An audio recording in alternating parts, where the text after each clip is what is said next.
Salam sejahtera bagi kita sekalian.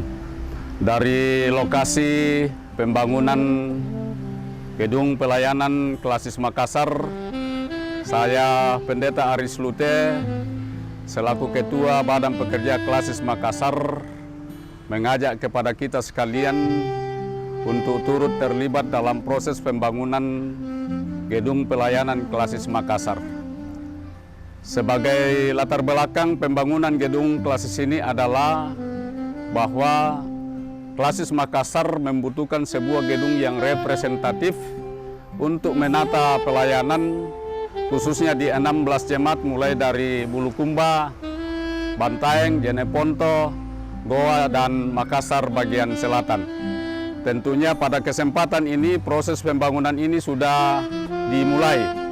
Dan terlihat di belakang saya ini sudah ada sebagian pondasi, sudah ada juga besi yang berdiri, bahkan masih ada besi-besi yang akan mau dipasang tetapi karena terkendala di masalah biaya yang akan kita butuhkan. Karena itu kami mengajak Bapak Ibu khususnya warga Gereja Toraja yang ada dalam lingkup pelayanan Klasis Makassar untuk menyatakan dukungan melalui doa, melalui biaya dan material. Oleh karena itu salah satu program daripada panitia yaitu melibatkan seluruh anggota Gereja Toraja yang ada dalam lingkup Klasis Makassar, mulai dari anak-anak sampai orang tua, dengan cara bahwa setiap jiwa akan berpartisipasi 100.000 per tahun dan hal ini bisa dicicil, bahkan syukur kalau ada yang bisa melebihi dari standar yang ditetapkan. Sehingga kami berharap khususnya kepada Bapak Ibu Majelis Gereja untuk mendukung khususnya dalam pengumpulan dana partisipasi seluruh warga Gereja Toraja yang ada di lingkup Klasis Makassar. Karena itu dalam 1 minggu ke depan ini panitia akan berupaya memulai lagi kegiatan pembangunan ini dengan memulai dengan dana ya apa yang ada, sehingga kami sangat berharap ketika proses ini sudah dimulai maka Bapak Ibu bahkan para donatur yang diberkati oleh Tuhan bisa memberikan dukungan terhadap proses pembangunan gedung pelayanan Klasis Makassar. Karena atas perkenan Tuhan, jika Tuhan memungkinkan, gedung ini akan menjadi ikon Gereja Toraja yang ada di Makassar khususnya di bagian selatan ini. Karena itu kami berharap bahwa gedung ini bukan hanya untuk kegiatan Badan Pekerja Klasis untuk melakukan aktivitas, tetapi kita juga membuka ruang kepada seluruh komponen masyarakat atau organisasi-organisasi yang ada khususnya bagi orang Toraja untuk melakukan kegiatan-kegiatan ke depan. Itulah yang perlu kami sampaikan secara garis besar. Sekali lagi kami mohon kepada seluruh anggota Gereja Toraja yang ada di Klasis Makassar mulai dari anak-anak sampai lansia untuk mendukung kegiatan kita ini sehingga semuanya boleh dilakukan dengan baik atas tuntunan dan penyertaan Tuhan.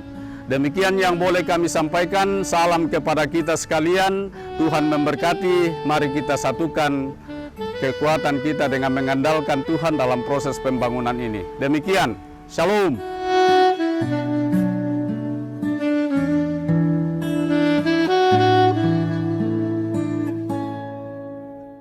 Selamat siang Bapak Ibu Saudara-saudara yang kekasih dalam Tuhan. Pada kesempatan ini saya Pendeta Yosama Maraen Sagala, Ketua Badan Pekerja Sinode Wilayah 4 Gereja Toraja. Saya sementara berada di lokasi di mana akan dibangun kantor Badan Pekerja Klasis Makassar. Tempat ini adalah tempat bersejarah di mana pendeta Siper dari Belanda dulu punya lokasi rumah di sini. Nah, setelah itu diganti oleh pendeta Kobong dan selanjutnya pendeta Anggui. Dan pada tahun 2017 saya sebagai Ketua Badan Pekerja Klasis Makassar waktu itu memohon dalam rapat kerja untuk meminta supaya tempat ini diserahkan ke Klasis Makassar untuk dimanfaatkan untuk pembangunan kantor Klasis Makassar. Memohon kepada Bapak Ibu Saudara-saudara, baik itu di wilayah 4 maupun saudara-saudara dari wilayah-wilayah lain memberikan dukungan, perhatian dalam bentuk dana, sehingga dengan demikian kantor ini bisa dibangun kembali. Nah, jadi kantor ini adalah salah satu ikon Gereja Toraja nantinya di Makassar. Sehingga demikian mengharapkan perhatian kita semua untuk mengambil bagian atau terlibat dalam kelanjutan pembangunan kantor Badan Pekerja Kelas Makassar ini. Saya kira seperti itu harapan kami. Sekiranya semua jemaat-jemaat di wilayah 4 bisa mengambil bagian dalam membantu Kelas Makassar menyelesaikan pembangunan kantor ini. Kantor ini berfungsi nantinya baik itu kantor Badan Pekerja Klasis, semua OIG Klasis, dan juga nantinya akan dibangun 3 atau 4 kamar untuk penginapan jikalau ada saudara-saudara dari tempat-tempat lain yang akan menginap di sekitar kota, ya, di sekitar kota Makassar.